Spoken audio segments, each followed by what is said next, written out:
یہ اللہ تعالیٰ عنہ کا خوف خدا تھا، یہ آپ کا امیر المومنین کا خوف خدا تھا، اللہ کی خشیت تھی۔ آپ کے ہمارے ہند کے موسم حضرت خواجگاہ فخر ہندوستان حضرت معین الدین اجمیری رحمۃ اللہ تعالی علیہ، آپ کے بارے میں آتا ہے آپ کے دل میں اس قدر خوف خدا تھا، اللہ کی خشیت حضرت معین الدین کو ایسی تھی کہ آپ کا جسم مبارک کانپا کرتا تھا، آپ کا جسم مبارک کانپا کرتا تھا۔ حضرت یحییٰ علی نبینا علیہ الصلوۃ والسلام، آپ کے اندر اس قدر خوف خدا ہوا کرتا تھا کہ جب آپ نماز کے لیے کھڑے ہوتے اس قدر روتے کہ کتابوں میں لکھا ہے کہ آپ کے رونے کی وجہ سے مٹی کا ڈھیلا رونے لگتا۔ اللہ اکبر، آپ کو جب یہ عالم دیکھتے رونے کا خوف الہی میں، تو آپ کے والد گرامی حضرت زکریا علیہ الصلوۃ والسلام آپ بھی رونے لگ جاتے۔ حضرت ابراہیم علیہ الصلوۃ والسلام جب نماز میں کھڑے ہوتے نماز پڑھتے تو 1 میل دور سے آپ کے رونے کی آواز سنائی دیتی تھی۔ اللہ اکبر، یہ کیا ہے؟ یہ خوف خدا ہے۔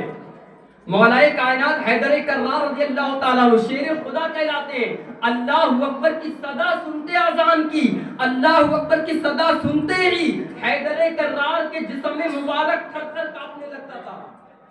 کیوں؟ خوف خدا۔ امام حسین رضی اللہ تعالیٰ عنہ کے صاحبزادے حضرت زین العابدین رضی اللہ تعالیٰ عنہ، آپ وضو خانے میں جب جاتے تو آپ کا چہرہ مبارک کا رنگ تبدیل ہو جاتا، آپ کے گھر والے پوچھتے یا سیدی آپ کا رنگ مبارک کیوں بدل گیا؟ آپ فرماتے ہیں کہ تجھے پتا نہیں کہ میں کس کی بارگاہ میں کھڑا ہونے جا رہا ہوں؟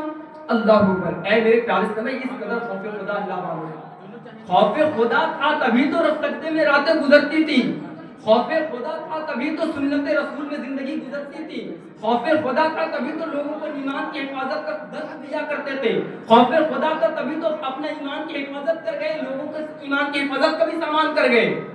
میرے خواجہ ہند کے راجہ رضی اللہ تعالیٰ عنہ کے بارے میں آتا ہے کہ آپ نے 96 سال آپ نے عمر پائی، 96 سال میں سے تقریباً 77 سال کا حصہ آپ نے علم دین حاصل کرنے میں صرف فرما دیا۔ اللہ اکبر، 77 سال علم و معرفت حاصل کرنے میں، باطنی علوم حاصل کرنے میں، علم شریعت حاصل کرنے میں آپ نے صرف فرما دیا۔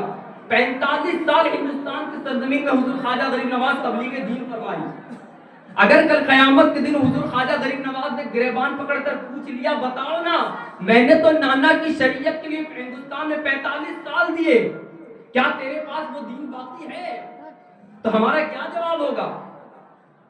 غور تو کریں، کبھی بزرگوں کی سیرت سے سیکھے تو ان اللہ والوں کے درس سے ہم نے ان کی زندگی سے سیکھا کیا؟ فقط نیازیں کھانا۔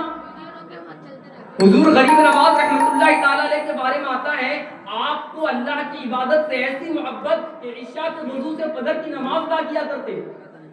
حضرت پیران پیر غوث اعظم رضی اللہ تعالیٰ عنہ عشاء کے وضو سے فجر کی نماز پڑھا کرتے۔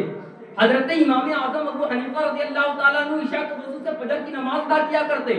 حضرت جنید بغدادی رضی اللہ تعالیٰ عنہ عشاء کے وضو سے فجر کی نماز ادا کیا کرتے۔ حضرت امام اعظم ابو حنیفہ رضی اللہ تعالیٰ عنہ عشاء کے وضو سے فجر کی نماز پڑھتے۔ ان نفوس قدسیہ کی نماز سے ایسی محبت آپ کی سیرت میں آتا ہے، غریب نواز کی سیرت میں، اے غریب نواز کی محبت کے دم بھرنے والوں سنو سنو، حضور غریب نواز ڈیلی 2 قرآن ختم فرمایا کرتے۔ سبحان اللہ، اے قرآن کے پاک کے اجتماع میں آنے والوں، محفل قرآن میں آنے والوں سنو، قرآن پاک کی محبت حضرت خواجہ کی اتنی محبت تھی کہ آپ جب اجمیر معلیٰ سے باہر ہوتے، اجمیر سے جب باہر ہوتے، سفر کے دوران بھی ہمارے خواجہ پاک کا تلاوت کلام اللہ کا معمول مس نہیں ہوتا۔ اتنی محبت قرآن سے، خواجہ پاک کو قرآن سے محبت، خواجہ پاک کو نماز سے محبت، نیکی کی دعوت سے محبت، مگر ان کے چاہنے والوں کو ادھر لنگر کی نیاز چڑھی ہوئی ہے، مسجد میں اذانیں ہو رہی، نماز کا وقت آیا چلا گیا، کوئی فرق نہیں۔ یہ کیسی دیوانگی ہے خواجہ؟ اللہ والوں کا فیضان کیسے ملے گا؟ کبھی غور تو کریں۔ ہم نے ایمان کی قیمت سمجھی نہیں ہے، ایمان کی قیمت کو سمجھی نہیں ہے۔ کاش کہ حضرت خباب کا واقعہ پڑھا ہوتا، کاش کہ کبھی حضرت بلال رضی اللہ تعالیٰ کی سیرت پہ ہم نے نظر کی ہوتی۔ حضرت خباب، بس آخری بات، اس کے بعد ہمارا وقت پورا ہو گیا۔ حضرت خباب رضی اللہ تعالیٰ عنہ حضرت عمر رضی اللہ تعالیٰ عنہ کے داماد ہیں۔ آپ کے بارے میں آتا آپ کے جسم مبارک سے پشت سے